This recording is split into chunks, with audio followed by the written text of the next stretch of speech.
అంటే మొన్నటిదాకా పెద్దగా దాని గురించి ప్రస్తావన చేయలేదు కానీ ఒకటి ఋషికొండ ప్యాలెస్ జనరల్గా ఆవిడ టెర్మినాలజీ కాదు అది ప్యాలెస్ అనే మాట ఆవిడ వాడరు మొన్న వాడారు. సో ఆర్కెస్ట్రేటెడ్ ఒక ఇంజనీర్డ్ స్క్రిప్ట్ అనేది స్పష్టంగా అర్థమైంది. ఎక్కడి నుంచి వచ్చిందనేది మీకు తెలుసు, నాకు తెలుసు. ఆ క్రొనలాజికల్ ఆర్డర్ని బట్టి మనం వీ కెన్ అండర్స్టాండ్. ఆవిడకి అంత అవసరం కూడా లేదు వాస్తవంగా. If she wants to speak out she can. ఎక్కడి నుంచి అరువు తీసుకొని చెప్పాల్సిన అవసరం లేదు, గడకటా చదివేయాల్సిన కూడా అవసరం లేదు. అంటే ఇంత ఆర్గనైజ్డ్గా జగన్మోహన్ రెడ్డి గారి మీద దాడి జరుగుతోందని మీ నాయకులే, ఆంధ్రప్రదేశ్లో ఉన్న నాయకులే చెబుతున్నారు. ఆ దాడిని మీరు సమర్థవంతంగా ఎదుర్కోలేకపోతున్నారని మళ్ళీ వాళ్ళే చెప్తున్నారు.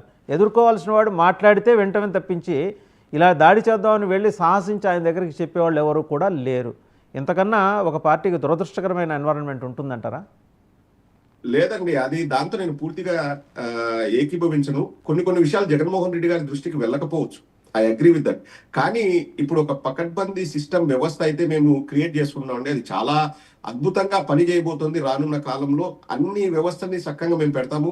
మీరు అన్నట్టు ఋషికొండ ప్యాలెస్ అంటారు, జగన్మోహన్ రెడ్డి గారి దగ్గర కీస్ ఉన్నాయా అని నేను ఒక ప్రశ్న ప్రభుత్వాన్ని కానీ కాంగ్రెస్ ను కానీ షర్మిల గారిని కానీ అడుగుతున్నాను. కీస్ ఉన్నాయా? జగన్మోహన్ రెడ్డి గారు వెళ్ళి వీకెండ్ అక్కడికి వెళ్ళి వస్తున్నారా? చెప్పండి. ఆ ఒక్క ప్రశ్నకు సమాధానం చెప్పండి చాలు. అండ్ ఆల్సో షర్మిల గారికి నేను ఒకటి గుర్తు చేయదలుచుకున్నానండి. షర్మిల గారు కాంగ్రెస్ పార్టీ పిసిసి అధ్యక్షురాలన్న విషయాన్ని ఆవిడ గుర్తుపెట్టుకుంటే బాగుంటుందన్నది నా ఉద్దేశం. మననే చూసాం, సాకే శైలజానాథ్ గారు మా పార్టీలోకి వచ్చారు. హర్ష కుమార్ గారు ఈ రోజా రేపా అంటున్నారు.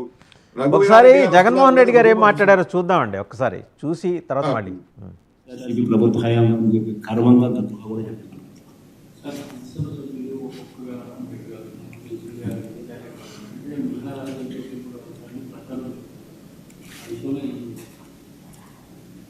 బేసిక్లీ ఒక గుర్తు పెట్టుకోవాలి.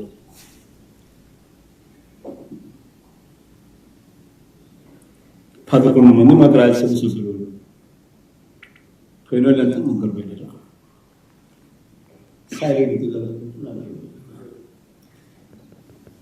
బేసిక్లీ పోయే ప్రతి ఒక్కరికి కూడా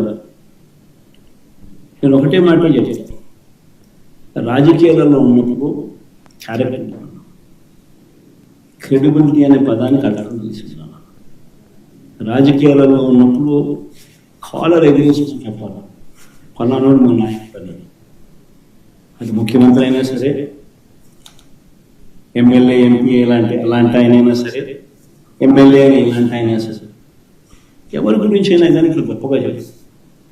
కానీ మనమంతటి మనమే ప్రలోభాలకు నువ్వు భయపడు ఏదో కారణం చేసి మనమంతటి మనమే మన వ్యక్తిత్వాన్ని, మన క్యారెక్టర్ని, మన క్రెడిబిలిటీని మనం బలంగా పెట్టి మనం కాంప్రమైజ్ అయ్యి అటువైపు మనం పోతే మన గౌరవం ఉంది,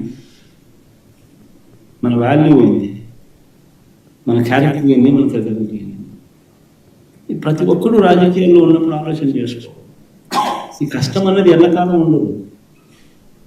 డెమోక్రసీ అంటేనే 5 years.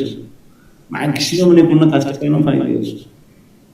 5 years if you can just hold on, then your time will come. One should always have the patience, always have the character and credibility within ourselves to stand up.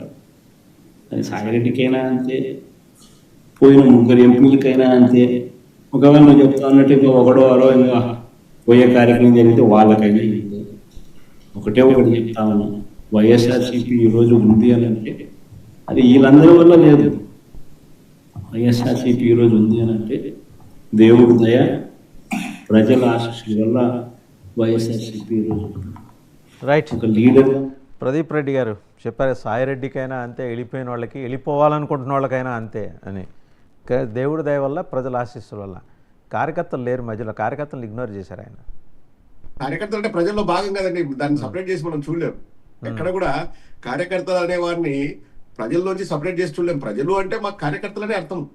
And also ఇక్కడ మీరు గమనించాల్సిందండి, జగన్మోహన్ రెడ్డి గారు generalise చేసి from party point of view, from కార్యకర్తల